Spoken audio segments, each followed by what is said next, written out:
much for being here for Centre Bali, a charity that myself and Prince Seso created all the way back in 2006 to honour our mother's legacy in supporting those affected by HIV and AIDS. Before I begin, I must say that I can only imagine what you may have heard or perhaps read over the past few weeks.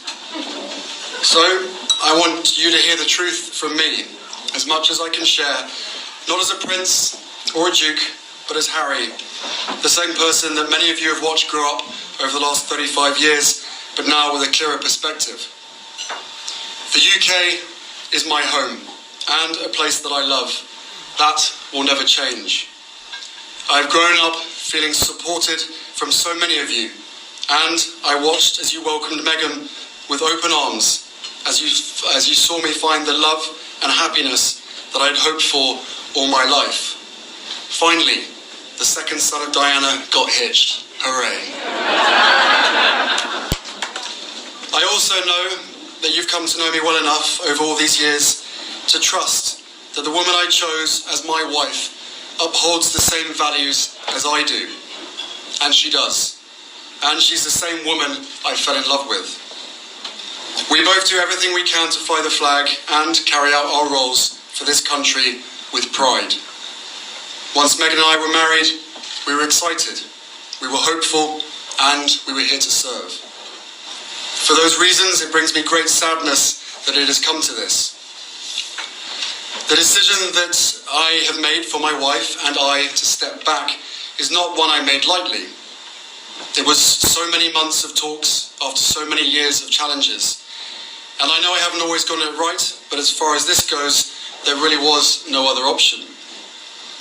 What I want to make clear is, we're not walking away. And we certainly aren't walking away from you. Our hope was to continue serving the Queen, the Commonwealth, and my military associations, but without public funding. Unfortunately, that wasn't possible. I've accepted this, knowing that it doesn't change who I am or how committed I am. But I hope that helps you understand what it had come to, that I would step my family back from all I have ever known, to take a step forward into what I hope can be a more peaceful life. I was born into this life, and it is a great honour to serve my country and the Queen. When I lost my mum 23 years ago, you took me under your wing. You looked out for me for so long, but the media is a powerful force. And my hope is one day our collective support for each other can be more powerful, because this is so much bigger than just us.